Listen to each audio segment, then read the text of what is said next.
After listening to Edward Slingerland's audiobook, Drunk, and reviewing that a couple of weeks ago, I was curious to learn more about the latest research on alcohol and health. Today's highly recommended title balances scientific explanations with practical recommendations. Welcome to Audiobook Reviews in 5. This is Yana, also known as Jana. In today's episode, I'm reviewing Drink, The New Science of Alcohol and Your Health, written and read by Professor David Nutt.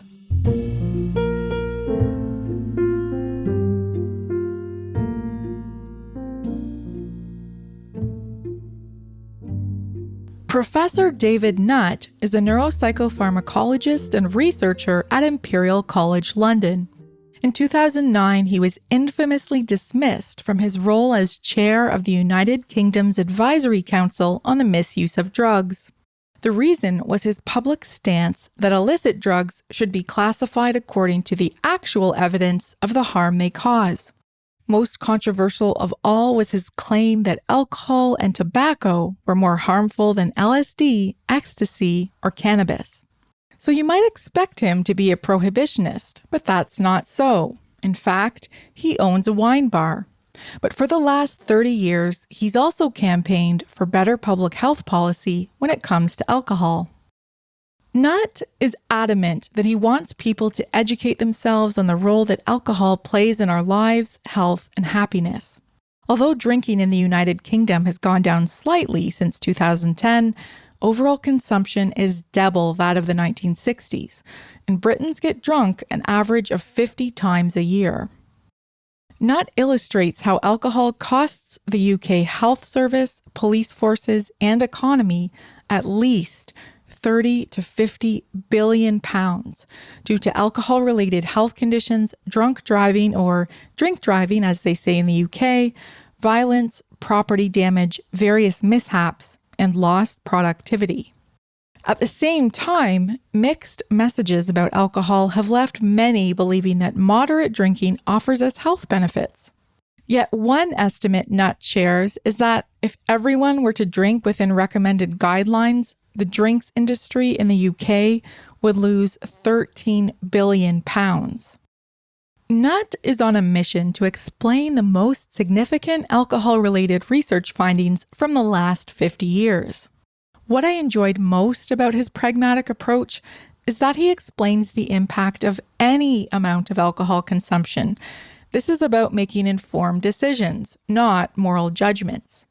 He clarifies the differences that various levels of alcohol consumption have on our mental health, sleep, hormones, fertility, and propensity toward addiction. While many of us associate high alcohol intake with cirrhosis of the liver, Nutt illustrates the numerous pernicious effects alcohol has on high blood pressure, diabetes, heart attacks, and strokes.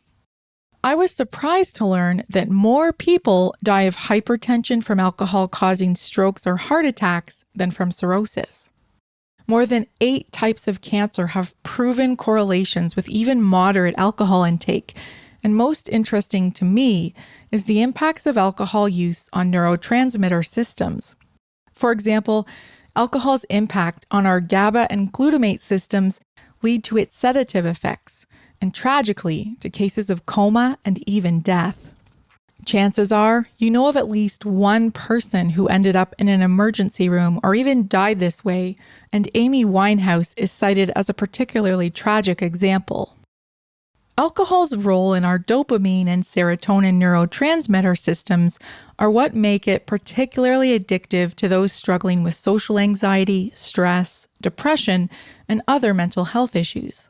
And although anxiety disorders and depression are exacerbated or even prolonged by alcohol use, medical professionals treat alcohol dependence as a separate issue and refer patients to Alcoholics Anonymous without addressing underlying issues that caused someone to develop a dependence in the first place.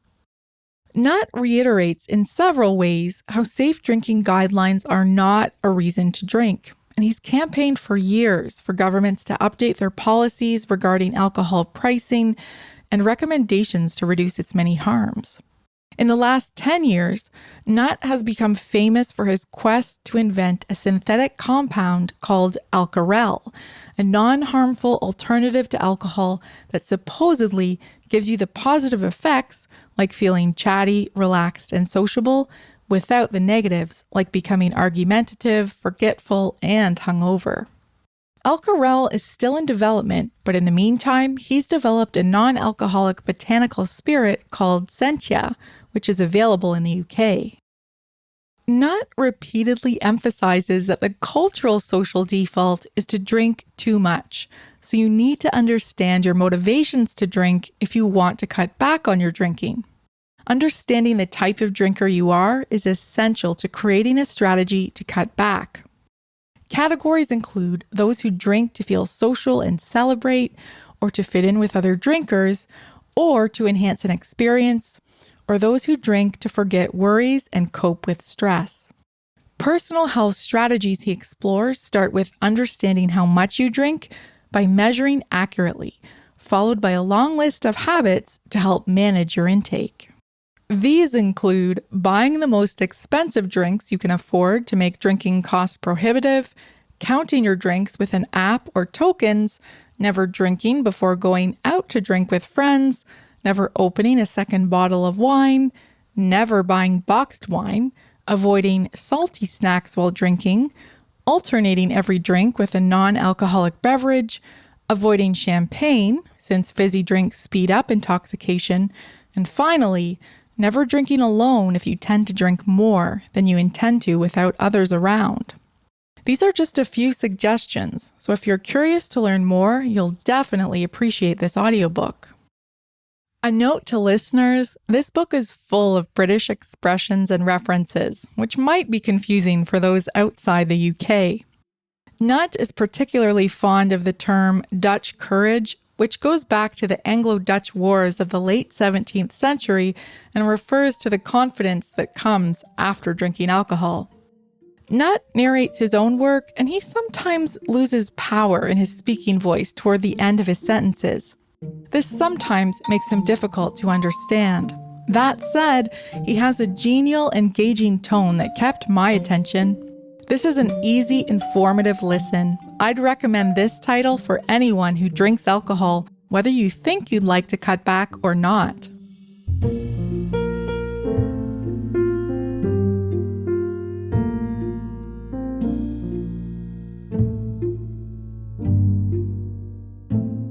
That's all for this episode of Audiobook Reviews in 5. Thanks for listening. If you have not yet done so, please follow us on Facebook and subscribe to Audiobook Reviews in 5 on Anchor, Apple, Spotify, and many others. By subscribing, you help increase the profile of this podcast and chances of other listeners finding it. I look forward to checking in with you all again soon. Please stay safe and be well.